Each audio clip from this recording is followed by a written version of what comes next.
নমস্কার বন্ধুরা, আমি অমর্ত্য। আপনাদের চ্যানেল ইন্ডিয়ান ফিল্ম নিউজ বাংলাতে আপনাদের স্বাগত। আজকে এই ভিডিওতে আমি হইচইতে রিলিজ হওয়া লজ্জা ওয়েব সিরিজটা নিয়ে কথা বলবো। হইচই যে টপিকগুলোর উপর ওয়েব সিরিজ বানাচ্ছে সেগুলো কিন্তু নিঃসন্দেহে ভালো। এরকম ঘটনা সমাজে ঘটে থাকে এবং সেটাকে তুলে ধরা সত্যি খুবই ভালো, প্রশংসনীয়। কিন্তু তাকে যেভাবে এটা প্রেজেন্ট করছে সেটা দেখলে কিন্তু আপনাদের মাথা ব্যথা হয়ে যেতে বাধ্য। আমারও এই লজ্জা ওয়েব সিরিজটা থেকে সেম হয়েছে, যে মাথা ব্যথা হয়ে গেছে। টপিকটা নিঃসন্দেহে ভালো, এই বিষয়ে কোনো সন্দেহ নেই। এরকম মানুষ সমাজে এখনো বহু আছে, তাদেরকে দেখানো ঠিকঠাক আছে, কিন্তু তাকে যে প্রেজেন্ট করা হলো অতীব জঘন্য পদ্ধতিতে। গল্পটা হচ্ছে জয়া যে রোলটা করেছে প্রিয়াঙ্কা সরকার, তার স্বামী তাকে উঠতে বসতে গালাগালি করে থাকে। সেটা বন্ধুদের সামনে হোক, প্রকাশ্যে রাস্তায় হোক বা ঘরে হোক, যে কোনো জায়গাতেই তাকে কথাবার্তা গালাগালি করে এবং তার ফলে সে ধীরে ধীরে আস্তে আস্তে মানসিকভাবে আঘাতপ্রাপ্ত হয়। এবং তারপরে কি করে সেটা জানতে হলে আপনাদের 6 এপিসোডের এই ওয়েব সিরিজটা হইচই থেকে দেখতে হবে। এটা যদি অন্য কোনো বড় ডাইরেক্টর হতো না, সে মিনিমাম 1 থেকে 1.5 ঘন্টার মধ্যে এটা কমপ্লিট করে ফেলতো। এইটাকে এরা 2.5 ঘন্টায় নিয়ে গেছে, টেনে টেনে টেনে টেনে টেনে টেনে। যেভাবে এটাকে প্রেজেন্ট করা হয়েছে না, মনে হচ্ছে যেন জোর করে খাওয়ানো হচ্ছে, এরকম একটা ব্যাপার। এমনিতে এখানে পুরুষদের খুব খারাপ ভাবে দেখানো, সেটা নিয়ে কোনো বড় সমস্যা নেই, কিন্তু তার প্রেজেন্টেশনটা এতই জঘন্য যে না দেখলে আপনারা বিশ্বাস করতে পারবেন না। প্রতিটা ক্যারেক্টারকে অতীব জঘন্য পদ্ধতিতে লেখা, অতীব জঘন্য পদ্ধতিতে লেখা। প্রতিটা ক্যারেক্টার, ধরুন যে প্রিয়াঙ্কা সরকার, হ্যাঁ, সে এরকম একটা করছে, মানে শুরুর থেকেই সে এটা দর্শক এটা বুঝতে পারছে যে তার মনে একটা কোনো সমস্যা ক্রিয়েট হচ্ছে। দর্শক হয়তো আইডিয়া করছে যে এর হয়তো যে স্বামী যে এরকম কথাগুলো বলছে এই কারণে তার একটা সমস্যা হচ্ছে। সে কিন্তু নিজে মুখে সেটা বলছে না, সেটা কখন নিয়ে বললো একবারে শেষে।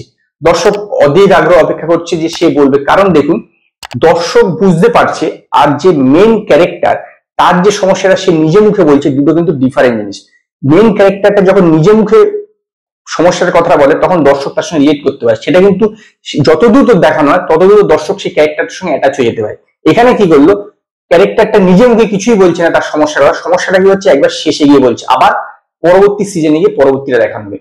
সেখানে ব্যাপারটা এরকম হয়ে গেছে, সে শেষের দিকে স্বামীর বিরুদ্ধে রিভেঞ্জ নিতে চাইছে, কিন্তু সে রিভেঞ্জটা নেবে পরবর্তী সিজনে। মানে পুরো বিষয়টাকে যে দর্শক তার বিরুদ্ধে এই যে ঘটনাগুলো ঘটছে তার ফলে তার মনে যে একটা মানে কষ্ট ক্রিয়েট হচ্ছে, সেই কষ্টটাকে ফিল করবে, সেই ফিলিংটাই আসছে না। তারপরে সে যখন একটা মানে রিভেঞ্জ নিতে চাইবে, তো সেইটাই তো হয়ে যাবে এই ওয়েব সিরিজের মূল বিষয়টা। সেইটাকে রেখে দিলে পরে মানে পরবর্তী সিজনে, মানে লোককে পুরোপুরি একটা মুরগি বানানোর তাল। এমনিতেই হইচই দেখবে বৌমা ইউনিভার্স জিন্দাবাদ, এইখানে কিন্তু তারা বুঝে গেছে যে এইটা হচ্ছে মা মাসিদের এর জায়গা, মানে এই প্ল্যাটফর্মটা তারা দেখে, তো তাদের কথা মাথায় রেখে এইসবগুলো কাজগুলো করে যেতে হবে।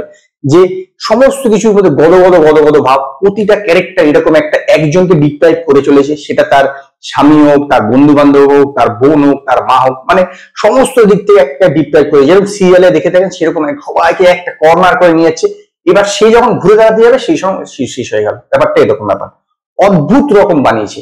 এটার ডাইরেক্টর হচ্ছে আদিতি রায়, যিনি এর আগে বোধ নষ্ট নেই বানিয়েছে, কাজে বুঝতেই পারছেন তিনি কি রকম বানিয়ে থাকেন। অভিনয়ের কথা বললে প্রত্যেকের অভিনয় সেই একই রকম, মানে বলতে পারেন সিরিয়াল টাইপের স্লো অ্যাক্টিং চলছে এরকম। পুরো এমনিতেই পুরো ওয়েব সিরিজটা ধীরে ধীরে ধীরে ধীরে হাঁটছে। ধরুন কোনো জায়গায় কেউ হেঁটে যাচ্ছে, যেটা এমনি নর্মাল হেঁটে যাচ্ছে তার থেকে আরো স্লো করে, যেন টেনে টেনে টেনে টেনে বড় করে। ইভেন অ্যাক্টিং স্লো অ্যাক্টিং, ধীরে ধীরে ধীরে ধীরে। শুধুমাত্র প্রিয়াঙ্কা সরকার ক্যারেক্টারটা ওরকম ঠিক আছে, সে অনেকটা ভীতু, ধীরে ধীরে কথা বলে, সে সব ঠিক আছে, কিন্তু বাকিরা কি, বাকিদের মধ্যে যেন স্লো ভাব, এই চলছে হচ্ছে ঠিক আছে, আচ্ছা আচ্ছা ও অভিনয় করতে হবে, আচ্ছা ঠিক আছে, এরকম ব্যাপার একটা। মানে কিরকম একটা অদ্ভুত রকম তারা এটা শুরু করেছে। মানে হইচই যে এই টপিক গুলো চুজ করছে ঠিক করছে, তাকে যে প্রেজেন্ট করছে না, মানে মানুষকে পাগল করে দেওয়ার পক্ষে যথেষ্ট। মানুষকে পাগল করে দেয়, সুস্থ মানুষ এটা যদি দেখে সে পাগল হয়ে যাবে, সে যেই হোক, পুরুষ বা মেয়ে হোক। একমাত্র এরা ভেবে রেখেছে যে যারা সিরিয়াল দেখে থাকে তাদের সেই দর্শককে এখানে কনভার্ট করতে হবে, এইটাই হচ্ছে এখন বর্তমানে হইচই লক্ষ্য, এবং সেই জন্য এইসব বানাচ্ছে। আমার এই ওয়েব সিরিজটা একদমই ভালো লাগেনি। পুরো ইন্টারেস্টিং জিনিসটাকে রিভেঞ্জ নেওয়া হচ্ছে, একটা দর্শক এরকম তার সঙ্গে ডিপ্রাইভ হচ্ছে, সে রিভেঞ্জ নেবে এইটাই এক্সপেক্ট করে, সেই রিভেঞ্জটা আবার সিজন 2 তে দেখাবে। এই কারণে আমি ওয়েব সিরিজটাকে 5-এর মধ্যে 2 স্টার দেবো। যদি আপনারা লজ্জা ওয়েব সিরিজটা দেখে থাকেন তো আপনারা কমেন্টে জানান আপনাদের কিরকম লাগলো। যদি আপনাদের এই ভিডিও পছন্দ হয় তো লাইক করুন, কমেন্ট করুন, শেয়ার করুন। আর নতুন নতুন আপডেটের জন্য আমার চ্যানেলকে সাবস্ক্রাইব করুন।